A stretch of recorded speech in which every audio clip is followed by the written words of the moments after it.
can see this area, there's 4 feet of water in every apartment and every home here.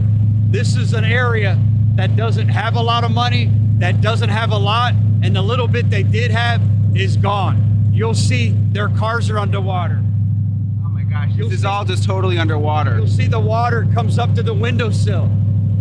They've lost everything. We just went by a nursing home, it looked like, the water was up to the windows. That's where we did the rescue. We had 6 boats, plus our amphibious sherps, getting individuals out. And it made it difficult as they were disabled.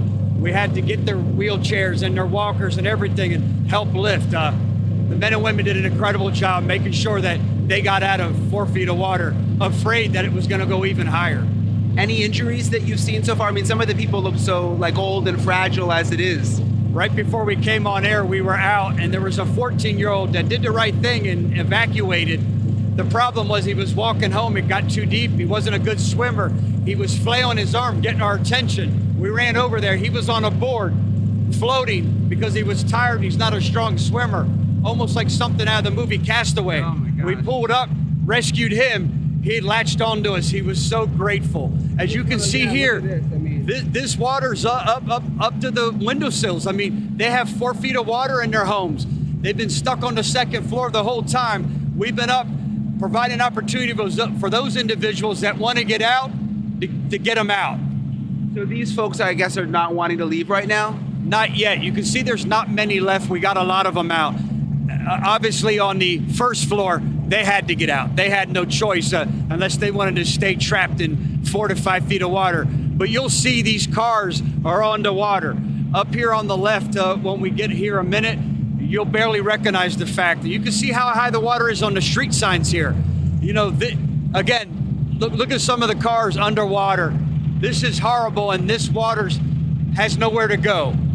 And it's taken way too long to recede because it struggles. I want you to look here to the left here, if we can get the camera guys' attention here. Yeah, come to this side, Louis. Look at these cars underwater. If you look in the far corner to the left, you can see the hood of 2 cars. You couldn't even tell that's a car. Totally submerged underwater. This car's so deep in the water that as water goes by, the back end's lifting up.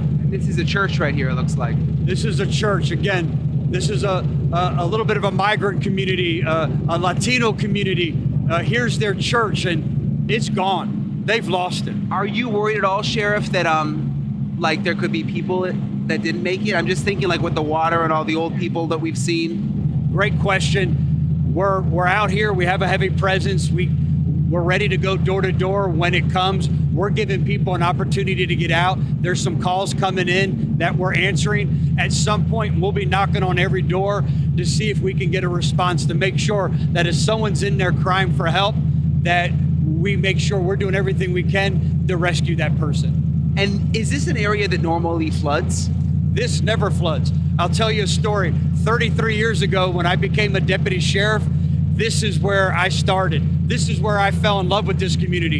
In 33 years, I've never seen flooding like this. That assisted living facility, half of those individuals came and were evacuated from Bradenton and came here so they would be safe.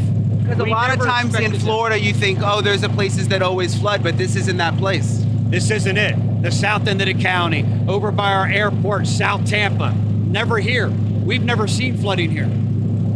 Is it just all the rain? Because this, people who aren't familiar, people are watching all over the country. We're not near the coast right now. This is not like storm surge. Great point. We're nowhere near the coast. This is 16 inches of rain that has nowhere to go. This is a heavily saturated area from Hurricane Helene, from the busy raining season that we've already had, and here's the perfect storm that's been created. This water has nowhere to go.